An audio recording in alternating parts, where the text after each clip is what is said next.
हाय, मैं पंकज श्रीवास्तव।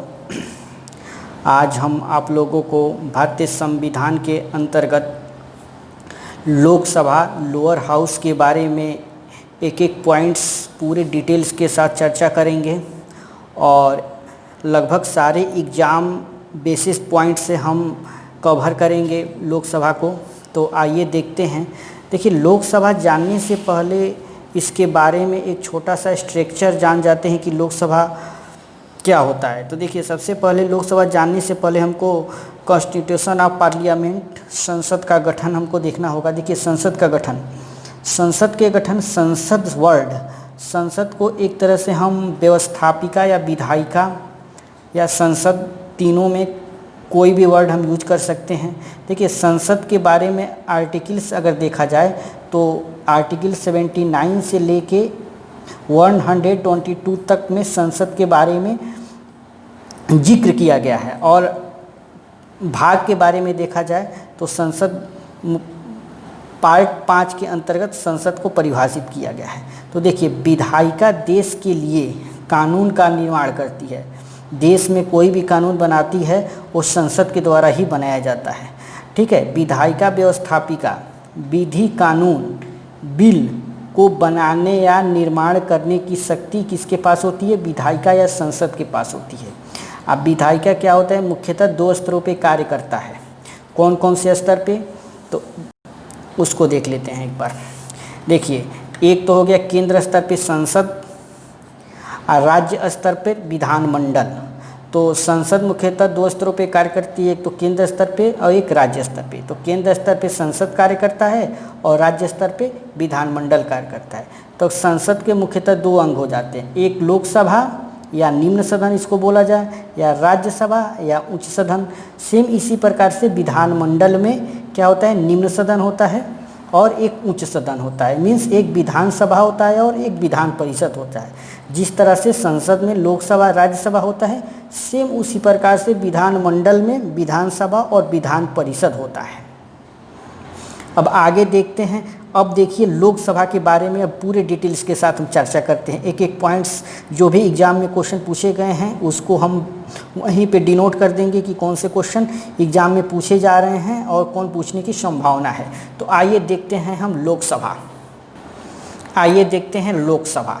देखिए, लोकसभा को हम निम्न सदन भी बोलते हैं, प्रथम सदन भी बोलते हैं और जनता का भी सदन बोलते हैं और हाउस ऑफ द पीपल भी बोलते हैं। तो लोकसभा को हम 4 नाम से जानते हैं। ये एग्जाम में पूछ लिया जाता है कि निम्न सदन कौन सा होता है। ऑप्शन में लोकसभा, राज्यसभा, विधानसभा, विधान परिषद होता है।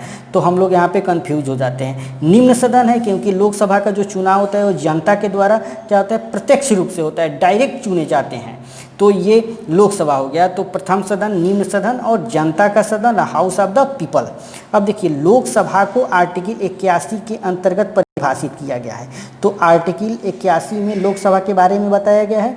अब देखिए, निर्वाचन, लोकसभा लोअर हाउस और राज्य की विधानसभाओं के लिए निर्वाचन वयस्क मताधिकार के आधार पर होगा। यह बात आर्टिकल 326 के अंतर्गत बताया गया है कि सेंट्रल में, केंद्र में लोकसभा और राज्यों में राज्य विधानसभाओं के जो विधानसभाओं के लिए निर्वाचन जो होता है वयस्क मताधिकार पे, वो आर्टिकल 326 के अंतर्गत होता है। चूँकि लोकसभा जनता का सदन है तो वोट देने के लिए जो एज निर्धारित किया गया है यह 18 वर्ष किया गया है।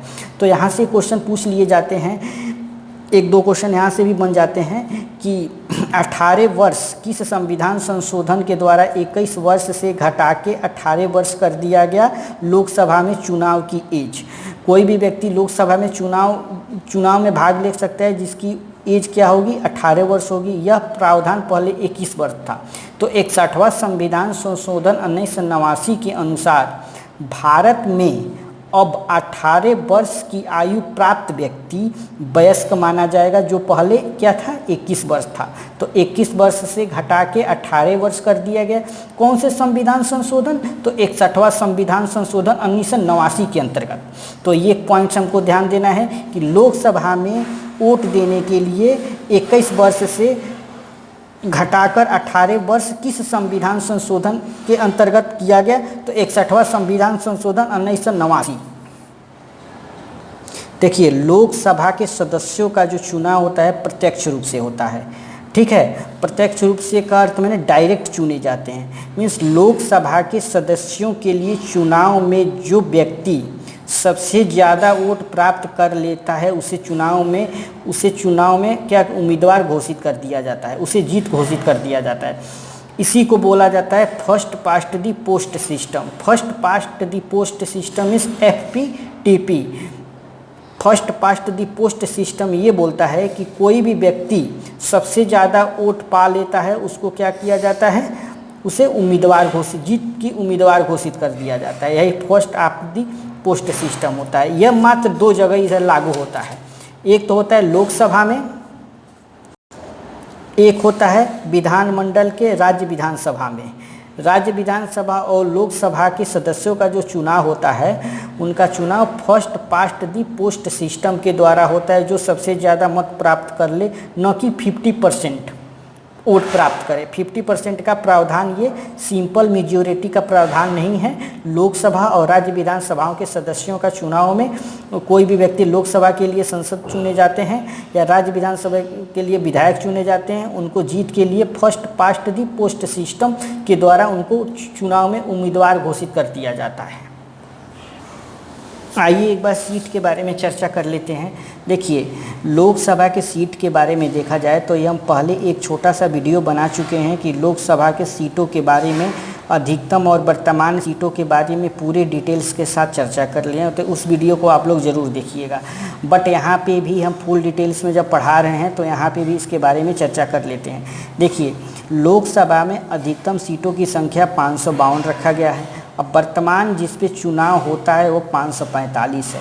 मैंने अधिकतम और वर्तमान में सीटों की संख्या में जो डिफरेंट है वो क्या है, 7 का डिफरेंट है। 7 सीटों का डिफरेंट है। ये 7 सीटें बस केंद्र शासित प्रदेश में ही डिफरेंट है। देखिए आगे देखते हैं कैसे। देखिए, 552 सीट अधिकतम है, इसमें मनोनीत 2 व्यक्ति हैं और निर्वाचित 550 व्यक्ति हैं। मीन 2 व्यक्ति राष्ट्रपति के द्वारा मनोनीत किए जाते हैं आर्टिकल 331 के अंतर्गत। ये आंग्ल भारतीय राष्ट्रपति द्वारा मनोनीत किए जाते हैं। ये जो व्यक्ति होते हैं आंग्ल भारतीय होते हैं। ये आर्टिकल 331 के तहत राष्ट्रपति 2 व्यक्ति को लोकसभा में मनोनीत करते हैं, 12 व्यक्ति को राज्यसभा में मनोनीत करते हैं 80 के 3 के तहत। अब देखिए, निर्वाचित में 550 सीटों में राज्यों से 530 सीटें रखा गया है, राज्यों को दिया गया है, और केंद्र शासित प्रदेश को अधिकतम 20 सीटें दिया गया है। ये तो हो गया हमारा क्या, निर्वाचित अधिकतम। अब देखिए, वर्तमान में 2 सीटें तो राष्ट्रपति द्वारा मनोनीत क्या किया जाएगा, मनोनीत किए जाएंगे, ठीक है। लेकिन निर्वाचित जिस पे चुनाव होता है वो 543 सीट है। 543 सीट में राज्यों से 530 सीटें दिया गया है राज्यों को, तथा केंद्र शासित प्रदेशों को 13 सीट दिया गया है। अब देखिए, 13 सीट पर सबसे ज़्यादा दिल्ली को दिया गया है लोकसभा में। केंद्र शासित प्रदेश की सीट 7 दिल्ली के पास है, और बाकी जितने भी हैं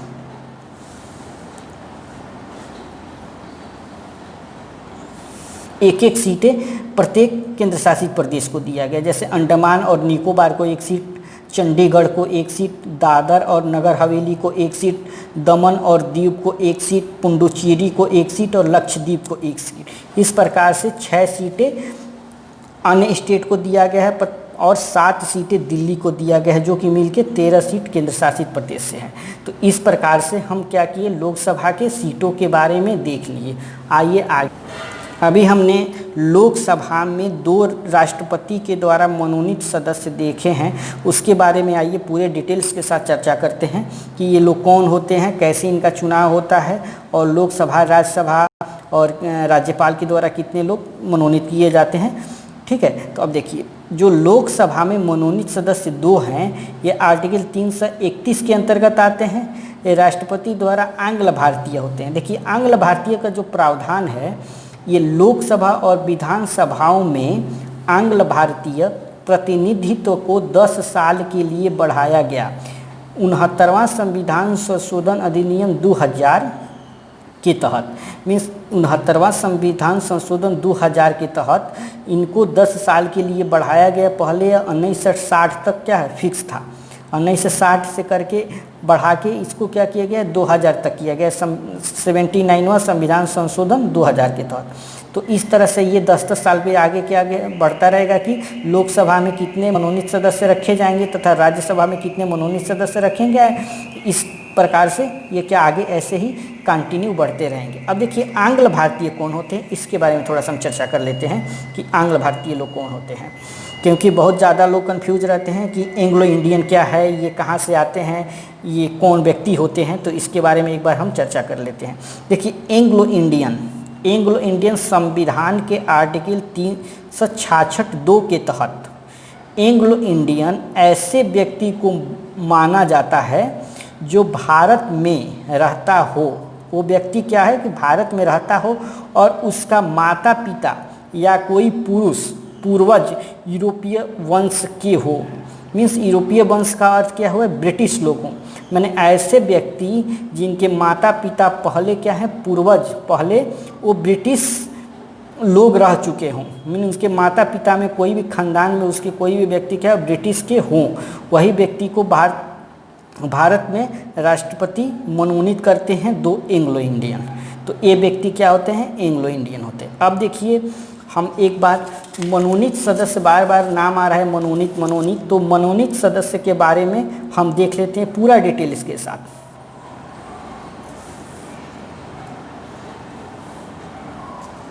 देखिए संसद में राष्ट्रपति द्वारा मनोनीत सदस्यों की संख्या पूछेगा तो 14 बताएंगे। कैसे, तो लोकसभा से 2 और राज्यसभा से 12। लोकसभा से 2 331 आर्टिकल के तहत तथा राज्यसभा से 12 व्यक्ति आर्टिकल 80 के 3 के तहत। तो 12-2 14 व्यक्ति संसद में राष्ट्रपति के द्वारा 14 व्यक्तियों को क्या किया जाता है, मनोनीत किया जाता है। लेकिन अगर राज्यों से बात किया जाए तो प्रत्येक राज्य में कहाँ पे, जहाँ पे विधानसभा है, हर एक राज्य में विधानसभा है, तो वहाँ पे एक व्यक्ति को राज्यपाल क्या करते हैं, मनोनीत करते हैं। तो संसद में 14 व्यक्ति को राष्ट्रपति मनोनीत करते हैं तथा राज्य में एक व्यक्ति को राज्यपाल मनोनीत करते हैं आर्टिकल 333 के अंतर्गत। तो इस प्रकार से मनोनीत सदस्य के बारे में हम आपको बता दिए कि संसद में 14 व्यक्ति को मनोनीत करते हैं राष्ट्रपति तथा राज्यों के विधानसभा में प्रत्येक राज्य में एक एक व्यक्ति को राज्यपाल मनोनीत करते हैं आर्टिकल 333 के तहत। तो इस प्रकार से मनोनीत सदस्य के बारे में हो गए। आइए हम एक बार लोकसभा के जो अधिकतम सीटों की संख्या कैसे कैसे बढ़ता गया है इसके बारे में हम चर्चा कर लेते हैं। देखिए भारतीय संविधान के प्रारंभ में लोकसभा के सीटों की संख्या कितनी थी, 500 निर्धारित किया गया था। लेकिन 14वां संविधान संशोधन 1962 और 31वां संविधान संशोधन 1973 के तहत सीटों की संख्या 500 से 525 तथा 525 से 545 कर दिया गया। तो यह कह रहा है कि संविधान संशोधन 14वां संविधान संशोधन 1962 के तहत जो 500 सीट निर्धारित किया गया था उसको 500 से 525 कर दिया गया तथा 31वां संविधान संशोधन 1973 के तहत 525 से 545 कर दिया गया था। इससे पहले 7वां संविधान संशोधन 1956 राज्य पुनर्गठन के समय सीटों की संख्या, लोकसभा के सीटों की संख्या 520 निर्धारित कर दिया गया था। अब देखिए 84वां संविधान संशोधन 2000 में लोकसभा प्लस राज्य विधानसभा की सीटों को 25 वर्ष के लिए कब तक, 2026 तक बढ़ाया गया है। कि माने 2026 तक जो बढ़ाकर 552 किया गया सीटों की संख्या वो यथावत 2026 तक यथावत बना रहेगा, उसमें कोई चेंज नहीं किया जाएगा। यह जो जनगणना किया गया था 1971 जनगणना का आधार वर्ष 1971 रखा गया है। उसी प्रकार से केंद्र शासित प्रदेशों की बात किया जाए तो उसका जो रेशियो है वो 1991 की जनगणना के आधार पर उसको रखा गया है। तो इस प्रकार से हमारा क्या हो गया, ये लोकसभा में अधिकतम सीटों की संख्या कैसे कैसे इसको इंक्रीज किया गया है, तो इसके बारे में हमने चर्चा कर लिया।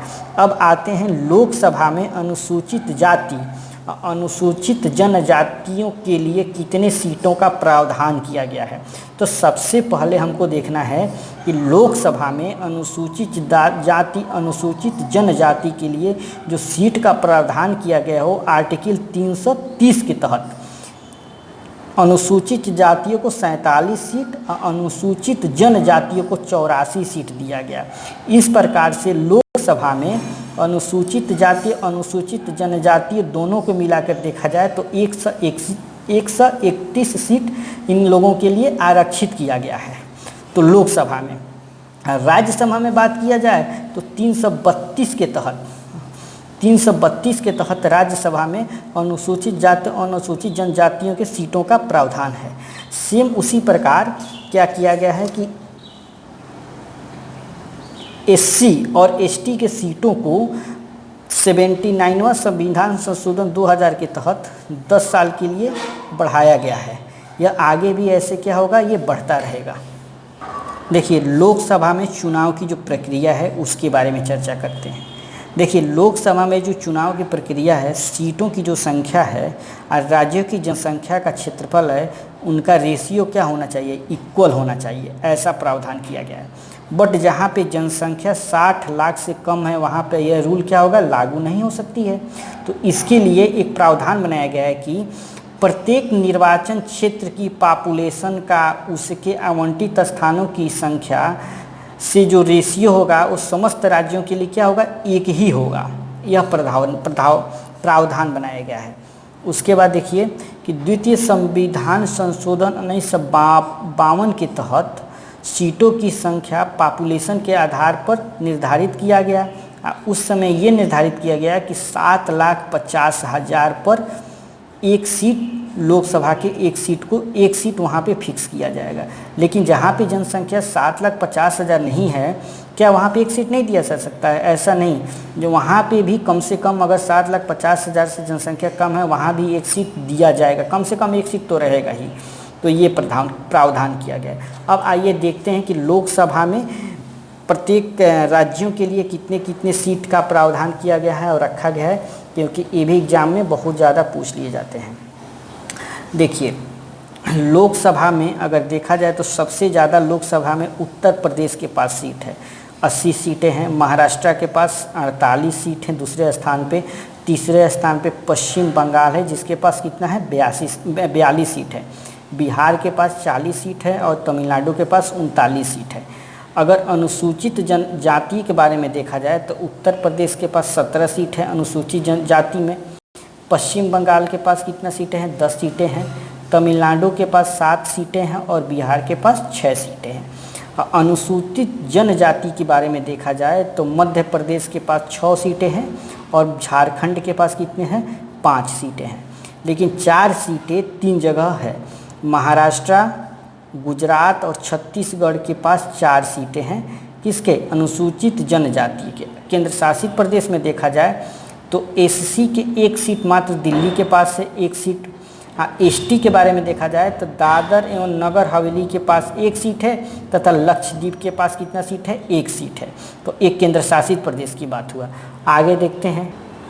देखिए एसटी शेड्यूल कास्ट की जो सीट है वो कहाँ पे नहीं है, तो राज्य और केंद्र शासित प्रदेश को देखा जाए तो 18 ऐसे राज्य और केंद्र शासित प्रदेश हैं जहाँ पे अनुसूचित जनजातियों का सीट नहीं है। ठीक है। अब देखिए लोकसभा की सीट जहाँ पर एससी और एसटी नहीं है, ओनली कितने स्टेट हैं, तो जम्मू एंड कश्मीर, अरुणाचल प्रदेश, गोवा, नागालैंड और सिक्किम, माने दोनों जगह मिला के अनुसूचित जाति अनुसूचित जनजाति दोनों जगह नहीं है। कहाँ, लोकसभा में। तो वो कितने स्टेट हैं, जम्मू एंड कश्मीर, अरुणाचल प्रदेश, गोवा, नागालैंड और सिक्किम। लेकिन 5 स्टेट, बट वर्तमान में 4 ही स्टेट माना जाएगा। ठीक है, क्योंकि जम्मू और कश्मीर को यूनियन टेरिटरी का दर्जा दिया जा चुका है। ठीक है, केंद्र शासित प्रदेश उसको बनाया जा चुका है, इसलिए अब 4 ही सीट क्या है, वर्तमान में है, अगर स्टेट की बात किया जाए तो। अब देखिए योग्यता के बारे में एक बार हम देख लेते हैं कि लोकसभा में, अब इसको हम अगले वीडियो में चर्चा करेंगे। अब क्योंकि वीडियो लंबा हो जाएगा तो फिर दिक्कत हो जाएगा। अगले वीडियो में हम योग्यता, कार्यकाल और इसके आगे हम चर्चा करेंगे। बाय।